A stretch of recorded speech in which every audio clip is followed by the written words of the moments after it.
Happy Valentine's Day. Let's talk about love. Not real love, it's 2021, so I haven't been dating in the last ever, but definitely not the last year, given state of the world. But you know what I have been doing a lot? Been reading a lot of romance novels. And when you read a lot of romance novels, you start to wonder, what are the best ones? Well, I have my favorites, so do a bunch of my friends, but romance is a really big genre. It has a lot of subgenres. It has a wide variety of readers. So our opinions probably don't represent what every romance reader thinks are the best romance novels. But you know who does claim to know what the best romance novels of 2020 are? Goodreads. The popular book cataloging website Goodreads has held the Goodreads Choice Awards every year since 2009. It's an event where users can vote on their favorite recent books in various genres, including romance, which is the only genre I'll be looking at in this video.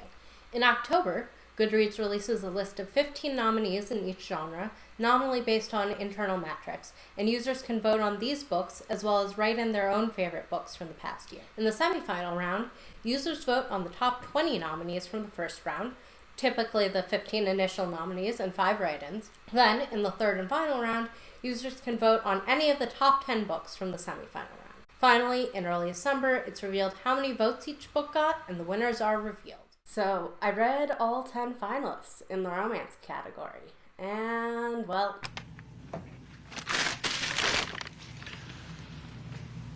Well, I don't know what I expected. But in all seriousness, I did want to know what the average romance reader is reading and what they're liking. And just looking at the list, I can already see some differences between those and my own reading habits. For one thing, I'm queer. I like to read queer romance. I'd say, maybe half of what I read is queer and the other half is het. There's a lot more het romance out there, so I do read it, and a lot of it is very good.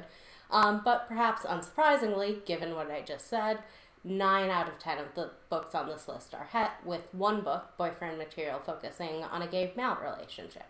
Secondly, and actually more surprisingly, this list is very heavily contemporary. 9 out of the 10 are contemporary romances, which I do read, and in this list there's actually one fantasy or paranormal romance, which I don't, but what seems to be missing is historical romance, which I do read a lot and I really like, and I'd say actually kind of similar to the last point, about half of what I read is historical and half of what I read is contemporary. So keep that in mind as I review these books, and a few other things to keep in mind.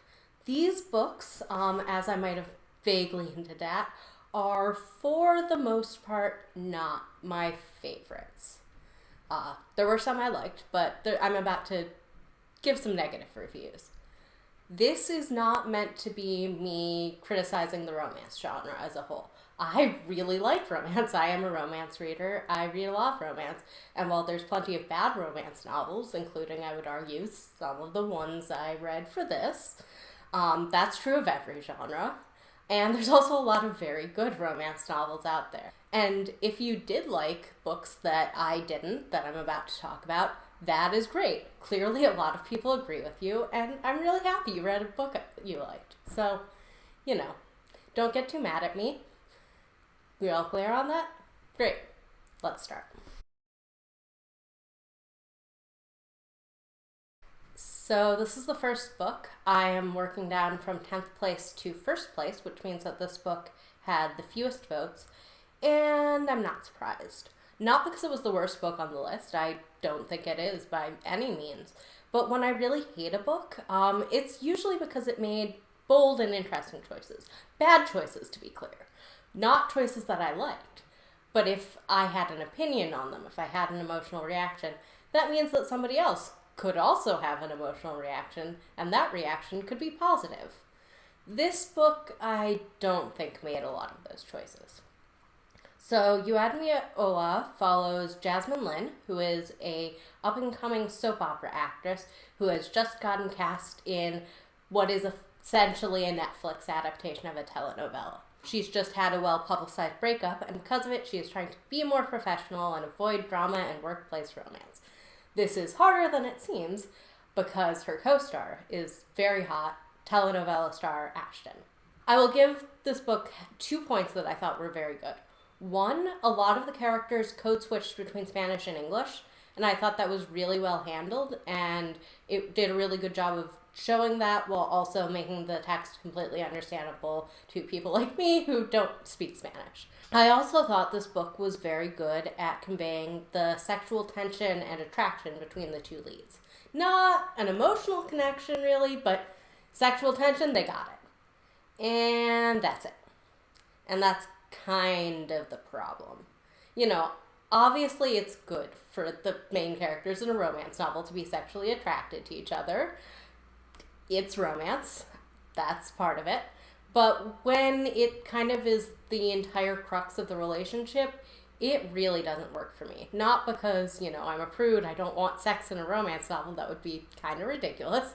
But it feels really one note after a while, and also, you know, I'm convinced that these characters should bang. I'm convinced that they should have sex, but I'm not convinced that they should fall in love and that they should date, which is kind of the point of the novel. And I don't think the author of this intended for that to be the crux of their relationship, but their emotional scenes just fall so flat. The writing is just not that good. And in particular, the author sort of tells us instead of shows us a lot that these people care for each other. So it's really hard to believe that they care for each other. So that's one of the big problems I had with this novel. The other one is that it turns out that a novel about people trying to not have drama and about these people mostly succeeding is kind of boring. So this book gets compared to Jane the Virgin directly on the book jacket. It also takes place in the world of telenovelas. And I haven't watched a ton of those, but I know that on the melodrama scale of 1 to 10, they're pretty much always at least an 8, and are usually at a full 10. This is usually at a 2. Near the end, it actually does get closer to a 6, so it does get better. I think the last third was probably the best part of this book. But it's based on a scandal that we know is coming from the very start. One of the characters has a big secret, but we're told about it chapter 1 or 2. And also the drama that comes from it comes from this character keeping a secret from his love interest, from Jasmine, which, you know, is a source of drama. But at that point in the book, they're not dating. We're told they're in love, but we don't really see it that much. And officially, they are, you know, just hooking up and just friends with benefits, which at that point, it's kind of not that huge a deal to me that he kept his deep, dark secret that he's keeping from everyone from her. Maybe I'd care about the conflict more if I had been emotionally invested in the book, but I just found it kind of dull. So I've not read all of the 2019 Goodreads Choice Awards finalists, but I've read a few just by virtue of being a romance reader. And I've also read some internet discourse, as one does, and I've seen some complaints that not all of the books in the 2019 finals were actually adult romance novels. Now, this is totally possible. I would believe it. But 2 of the books I've seen complaints about, I have read, and I do think are adult romances. One is Red, White, and Royal Blue, and I really wish I could say that I have no idea why someone would look at a book about 2 people in their 20s that has graphic sex and say, this seems YA, but it's homophobia. But the other one that is actually kind of more interesting to me is Beth O'Leary's The Flat Share, which is a great romance novel. It's actually probably one of my favorite contemporary romance novels. And it is a romance novel, pretty clearly to me, but it does have some side plots, and so because of that, I think some people feel it's less romance. I disagree, but if you have that complaint, how about you move it on to Beth O'Leary's second book, The Switch. So The Switch is just as good as The Flat Share, but this time it really isn't a romance. So this is a book about 2 women, a grandmother and granddaughter. Lena, the younger one, is a young professional living in London who is struggling after the death of her sister. After she's suspended at work, she decides to trade places with her recently divorced grandmother Eileen, who lives in the small British town of Hamley. This one is difficult for me to review because if I have to review it strictly as a romance, it's not great. I mean, the romance are fine. They're cute. They're just kind of underdeveloped, which Lena's in particular feels kind of tacked on. You know, she doesn't really talk to her love interest until the halfway point. And overall, you could cut both of the romances from the book, and I don't think it would change how good or bad the book is. And that's fine for what the book is actually trying to be. This is a book about community. Most of the book is focusing on sort of how these two women interact with their new neighbors. Lena sets up a May Day fair for the town of Hamley. Eileen uses an open space in Lena's apartment building to form a senior social club. And it's sort of about those processes and the people they meet along the way. And it's great. I mean, it's a very fun book. It's a really heartwarming book. Actually, one of the things I really like about this book is that it is a book that is very optimistic. It's a book that acknowledges that, you know, pain and grief and sometimes just bad people are real things and real things people are dealing with, but that at the heart of it, people are good and can come together and do good things. And I think this makes this a really great comfort read. So on that scale, I wholeheartedly recommend it. I just don't think it's a romance. Okay, so this book is the second in a series. I didn't read the first. I don't think it matters a ton. The protagonist of the first book is in this book, but she's just the best friend character, and honestly, she's a pretty generic rom-com best friend type, so I hope that doesn't matter a lot.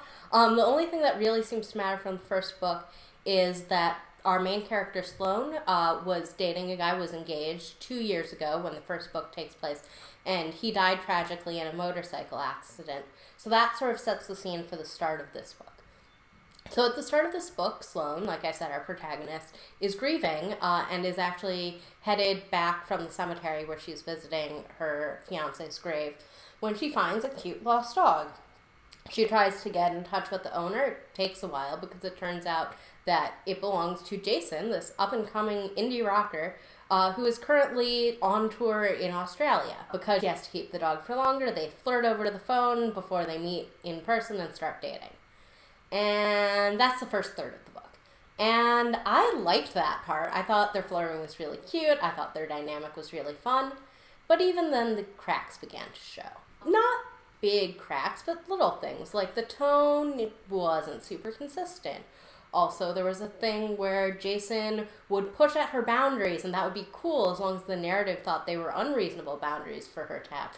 But if they were reasonable boundaries for her to have, then he'd respect them, of course, which is not how boundaries work. Also, there's like a weird thing with gender roles where like there's a scene in Minnesota where the men are out doing manual labor and hunting and the women are cooking for them, and it's presented as idyllic and, you know, romantic. I don't love that, but it's pretty minor. It's pretty not blatant, and like I said, the flirting was pretty cute. That's not the real problem with this book. The real problem is that the rest of the book is Sloane uprooting her life to go on tour with Jason. Actually, that's not even the root problem. The root problem is more abstract. So I firmly believe that a romance novel should have the idea that the two main characters should be together as its thesis. It's a thesis we want to believe as readers, but the author has to demonstrate it through the characters' interactions, both good and bad, and has to prove that they're compatible. In this book, that's not treated as a thesis. That's treated as a presupposition. And the book makes a lot more sense once you realize that it is just treated as a fact of the world that everyone good and reasonable believes that Jason and Sloane should be together. That explains scenes like when they've been dating for about 2 weeks, Jason wants Sloane to sell her house and go on tour with him for a year. At this point, he also has a tabloid scandal related to one of his exes that he has not warned her about at all, and she finds humiliating. A reasonable person acting by normal human assumptions might assume that this means, maybe they should take a break. Going on tour together for a year is a pretty big commitment. Maybe when he's back, they can see what they should be together. But when she goes to her friends, well, no, they tell her, Jason's just the real deal, so of course you should sell your house and go on tour with him. which is what she does. And there's more issues that crop up like this. Like, she does actually wind up doing a long distance thing for a bit, and Sloane's life is going really well, her career's going well, she's happy, but she's not that happy because, well, she's not with him. He's away from her. And that's not a healthy relationship. Like, that doesn't feel like love. That feels like codependence. You know, my sort of unofficial subtitle for this project was Are the Straights Okay? Watch. And based on this book, I don't think they are.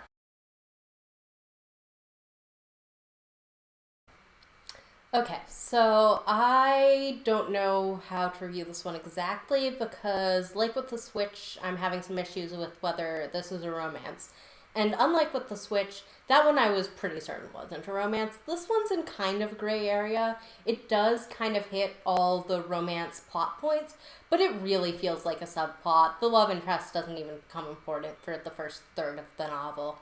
So this is another one where I actually really liked it, but it's not a romance. So one to watch is about fashion blogger B, who becomes the first plus-size star of what is basically The Bachelorette. My warning about this book is this is very much a book about B unlearning the idea that her weight makes her unlovable. Because of this, she deals with a lot of internal and external fat phobia throughout the book. So if that's something you don't want to deal with in what is otherwise a fun, light book, that's totally cool. But if this book sounds appealing so far, I would definitely recommend it. So like I said, I really like this book. It's actually one of the longest books I read for this project, but it's also one of the fastest reads for me. This is partly due to formatting things. Part of the book is kind of epistolary in that it has things shown through tweets or through podcast transcripts, and I think that's actually really fun. It's a really great way to do a book about a reality TV show. So that was a lot of fun, and I also really like the great cast of characters in this book. Bea is a great character, she's a lot of fun, but so are a bunch of the side characters. Because of the Bachelorette format, there are a bunch of men, and a lot of them are really great. One shout out specifically is one of the men is Arrow Ace, and comes out as Arrow Ace during this book, and I think it's pretty well handled, and that's really cool to see in something romance adjacent, where ace people are not really portrayed a ton. And, you know, this book also the characters are a little ridiculous sometimes, but it does feel real. And I joked in my last review that, you know, my subtitle is Are the Straights Okay? And I think I got my best answer from this book, which is no, they're not, but just like everyone else, they're trying. And that's about as good as an answer as you're gonna get. Okay, so this is a book that I didn't actually read until I started this project, but I started seeing buzz about it back before it was even published, a bunch over the summer, and I was excited to read this book. Lots of things about it appealed to me. I love fake dating, but sort of most importantly, this is a book about a bisexual PhD student, and I'm a bisexual PhD student, so this should be tailor-made for me. Except it wasn't. So, take a hint, Dani Brown follows Dani, who is a PhD student who wants a fuck buddy but doesn't want commitment, doesn't want a relationship. It is also about her friend Zafir, who is a hopeless romantic and is a security guard in the building where she works. After Zaf has to rescue Dani during a fire drill, a clip of them goes viral and they have to fake date to help promote Zaf's charity. I have intensely mixed feelings about this book. I think there were a lot of good things. The dialogue was pretty good. I was actually really invested in the romance. It was a lot of fun. And Zaf, our male lead, was actually a really good character, and he has a really interesting backstory, and it does a really good job of sort of gradually revealing his backstory in a way that makes his flaws and makes his actions make a lot of sense. I wish I could say the same for Dani.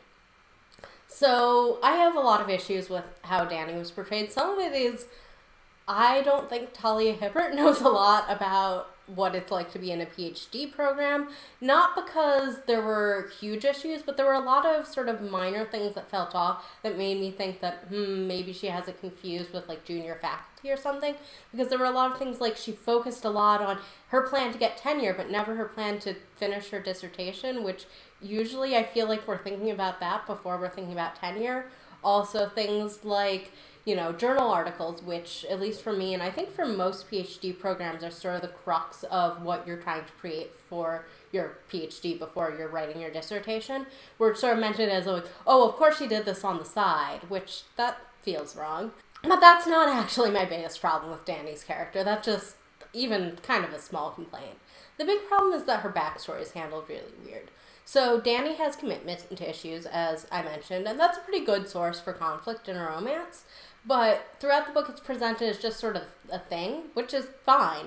But then around the 75% mark, it's, oh, this isn't just a thing. This is a thing with a tragic backstory that totally motivates it.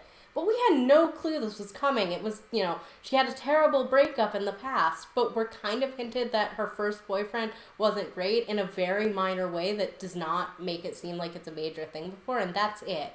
It also leads to just a really bad third act breakup that felt kind of unnecessary, and it felt like it was repeating beats and was just really frustrating, and that's where the book lost me entirely. So this is not a terrible book. It's definitely not the worst book I'm going to review today, but I'm disappointed because this is a book that I could have loved, and as is, I'm lukewarm at best. So, have you ever been queer and in your mid to late 20s, so old enough that you're not fresh out of college, you're an adult, you have a job, maybe not a good one, and an apartment, again, maybe not a good one, but all around you, people are making huge life steps, they're getting married, they're having huge career progression, and you're just not there yet, and you feel like kind of a disaster? Alternatively, have you ever been gay and in dumb group chats? Read boyfriend material. Okay, so actually this was my favorite of the bunch. I did vote for it in every round, and I just can't say enough good things about it. So Boyfriend Material is a fake dating, enemies to lovers romance following Luke, who is the son of an aging rock star who is kind of a disaster and has a minor tabloid scandal that makes him have to clean up his image. As part of that, he needs to find a boyfriend, real or fake, but the only possible candidate is uptight lawyer Oliver, who does not get along with Luke. And all that said, even given my lengthy introduction, the real pitch for this book is it's just so funny. It's hilarious. Some of it is sort of quirky millennial humor, but more of it is just plain absurd humor, and it really works. Like, there's a scene where an out-of-touch side character confuses lawyers and badgers, and it is just so well done. I was literally laughing out loud. But on top of it being just astoundingly funny, this is a book with a real heart to it. This is a messy romance. It is not a book where love fixes everything. And both leads, especially Luke, who is our main character and point of view character, are deeply flawed. Luke makes bad choices. I don't agree with everything he does. He may be kind of a dick sometimes. But he stays sympathetic throughout the book. I get why he's doing what he does, and I'm really rooting for Luke and Oliver to be together.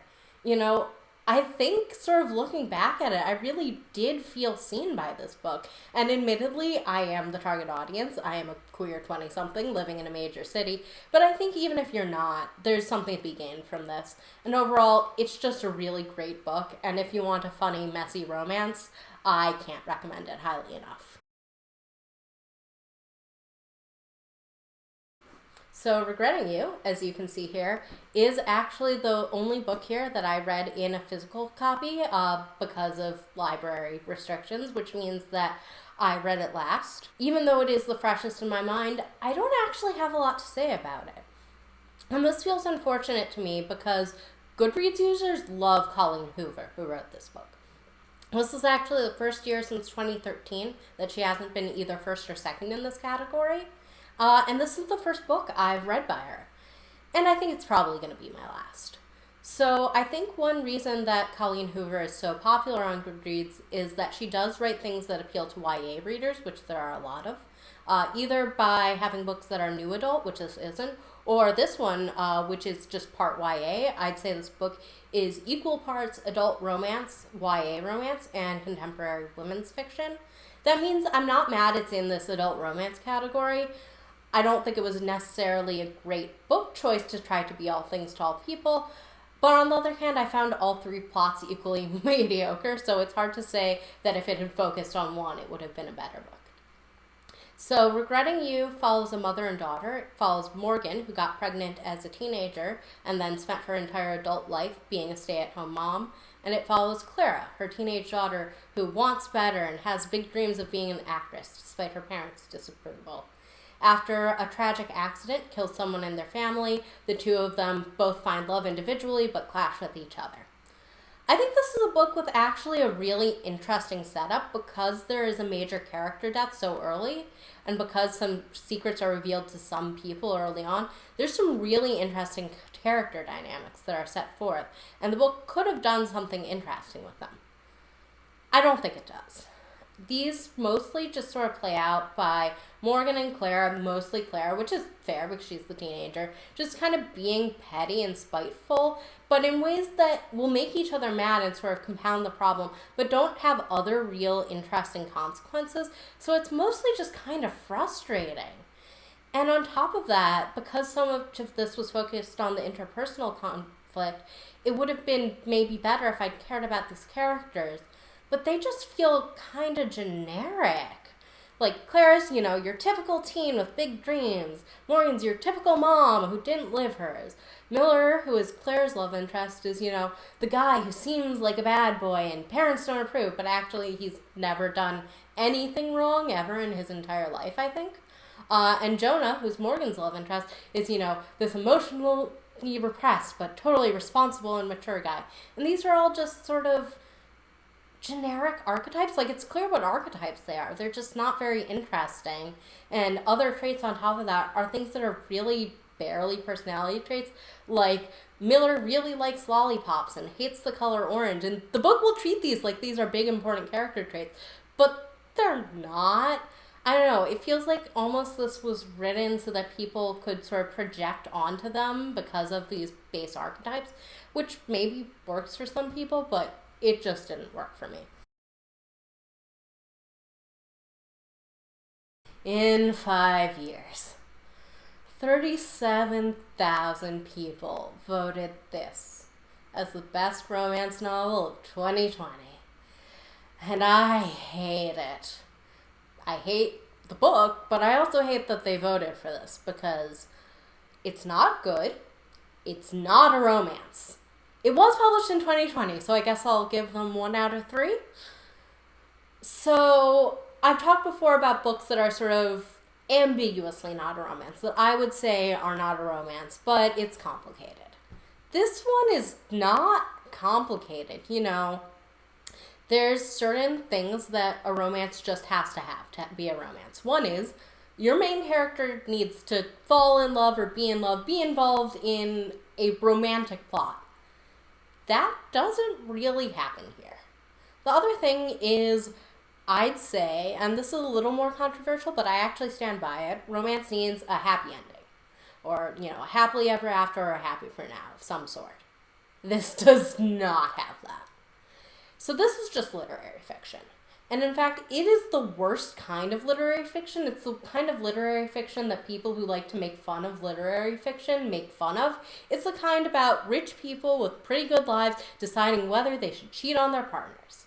It's also another subgenre of literary fiction that I don't like, but that's a spoiler. So if you don't want to be spoiled on this book, just know that this is about a self-centered rich woman having boring and frustrating drama. Don't read it. If you don't want spoilers despite that, skip ahead now. Great. Everyone gone? Great, spoiler time. This is a cancer book. So to back up, this is about Dani, who is the sort of person who at, 28 has her whole life worked out, has figured out the perfect age to, get engaged, get married, have career progression, all that. She's also the type of rich straight person who is not rich enough to be interesting, not rich enough to have sort of Gossip Girl style drama, but is rich enough to be completely unlikable and unrelatable and be the sort of person who, will just complain about how hard it is to find a good doorman building in a good neighborhood with her high six-figure salary. Not my favorite person. But her life is on track at 28. She's just gotten engaged. And then she has a prophetic dream of herself sleeping with another guy 5 years later, which she is convinced is a real prophetic dream. So we skip ahead 4.5 years, and she meets the guy from her dream, but he's dating her best friend, Bella. So Bella is this flighty blonde who spent her entire 20s flirting with everyone, not taking anything seriously, and she never settled down until she met this guy. Yes, if you're wondering, she is the one bisexual character in this book. And if that made you wonder something, yes, she does die. She dies tragically young of cancer. So the first half of this book is Dani just debating what to do about Greg, this guy who's dating Bella, whether she should make a move, whether she should say something. The second half, there are some stakes because Bella does get cancer, and it does focus a little more on friendship. Most of it is Dani making things about herself, which I don't love. And in case you thought the cheating plot was over, no. She does kiss Greg before Bella dies, while Bella is in late-stage cancer and dying. Lovely. And then the great romantic ending you're waiting for? After Bella's memorial service, she sleeps with Greg, and then he leaves and they decide to just be friends. So, yeah, in case it wasn't clear, I really hated this book. I thought it was pretentious, it was frustrating, I didn't like any of the characters, and if I could tell you not to read one book on this list, it would be this book, easily.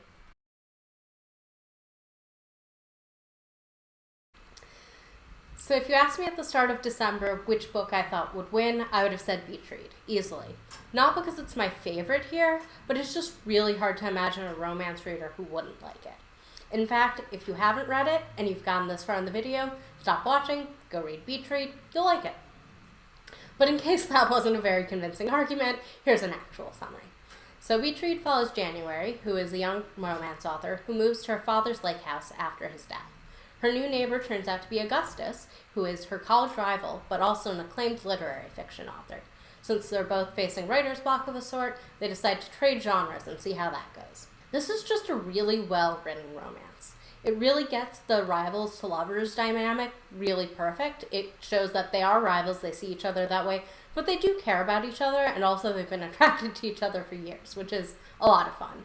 It also does a good job of incorporating sort of fun rom-com elements with more serious plots. A lot of the plot does focus on January's relationship with her father, which is fairly complicated. Also, there's a subplot about Augustus doing research into a local cult and interviewing cult survivors, which I think is very well handled. If I have one complaint about this book, it's that I don't think it did the premise of them trading genres as well as it could have. It was great for the plot. A lot of the plot is January taking Augustus on stereotypical dates versus Augustus taking January to do this cult research, and I think that's very well done. It leads to some great interactions. That's a cool tone. But when it talks about the characters actually writing, it really focuses on the idea that romance has a happy ending and lit fic has sad endings. And while that certainly can be true, it feels like a really shallow take on the difference between the genres.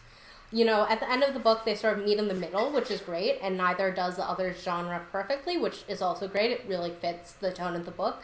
But because of that, it means that January writes literary fiction just with a happy ending, and Augustus writes also literary fiction just with a romantic subplot.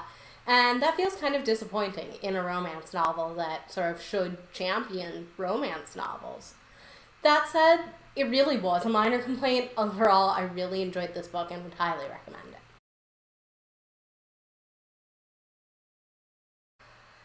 So this one, it's different. Actually, I don't really read a lot of fantasy romance or paranormal romance, so this is an interesting one for me to review. I do think I'm fairly qualified, though, because while I don't read a lot of fantasy romance, I do read a lot of spec fic in general, and I read a fair bit of high fantasy specifically, which is what this book is. You might be able to tell that from the Dungeons and Dragons art behind me. So yeah, I do like the high fantasy genre. I think I can review this. And the best way to review this one, I think, and for you to understand the experience of reading it, is for me to take a little more time on the summary and just explain the world building to you. Now, while I do that, I want you to keep two things in mind.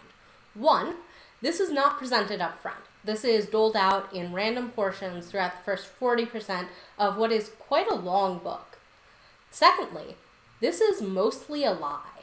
A lot of things I'm about to say are not actually true of the world. However, we don't find that out, and more importantly, the main character does not find out until the 85% mark of, again, very long book. So this is what she believes for most of the book. And so that's something that we need to understand. So, welcome to the city of Macedonia, which is spelled with an S, so different from the country. And everything here is ruled by the Ascended, capital A, who are people who have become demigods by drinking the blood of the gods. They have superhuman strength. They're really hard to kill. It's unclear how much of the hard to kill is that they do have superhuman strength. Some of it might be that it's kind of implied they can only be killed in the head and the heart. It's unclear how weak the head and the heart is. It's not very well explained. I don't love that. They also don't walk in the sun because the gods don't walk in the sun, which, if that sounds kind of vampire-y, just put a pin in that. Second children and families are sent away on their 19th birthdays to ascend, capital A, and become ascended, while third children are sent to temples as babies and never seen again. Which means this is probably not the greatest society to live in. But we need the ascended, capital A, remember, because there are craven, capital C, throughout the world, who are just zombies. They're, mindless, they're hungry. If a craven bites you, you become a craven. The Craven were created by the Atlanteans, who are from a place called Atlantia. Unfortunately, not Atlantis, which would have made this book even wilder and more excited, frankly. And the Atlanteans are also basically vampires. They do age, which the Ascended do not. But they have fangs and drink blood, and when they drink blood, instead of making more vampires, they do make Craven. They also used to be bonded to Wolven, inexplicably lowercase w, who were werewolf types. It's unclear how the bond worked, but it doesn't matter because the Wolven were all killed years ago in a war, which is tragic, truly. Because we need a big bag, we of course have the Prince of Atlantia, who no one refers to by name. We all call the Dark One, capital D, capital O. His supporters are dissenters, capital D, which is spelled like descent, like going down, which actually I'll give them that one. That's actually a really good pun. I'm here for that. The problem with the dissenters, I think, is that obviously later in the book, we're given reasons people will support the Dark One, reasons that dissenters might have. Obviously, this is not the best society. But as far as the characters are concerned, for, again, 80% of this very long book, the dissenters are kind of just the zombies eating faces party, and no one really questions that, and we're all just supposed to go along with it. So that's weird. Back in Macedonia, we have our protagonist, who is the Maiden, capital N, or sometimes the Chosen, capital C. Her name is Penelope with a PH, which is dumb, honestly. She does go by Poppy, which makes it better. So at the start, I'm like, okay, she goes by Poppy, it's fine. But actually, a lot of people do call her Penelope, including, for a time, her love interest. So I don't love that. Because she is, again, the Maiden, capital M, she has the power to sense and ease pain. And of course, with great power comes the responsibility to absolutely never use it, because she is not supposed to use her powers until she is deemed worthy by the gods.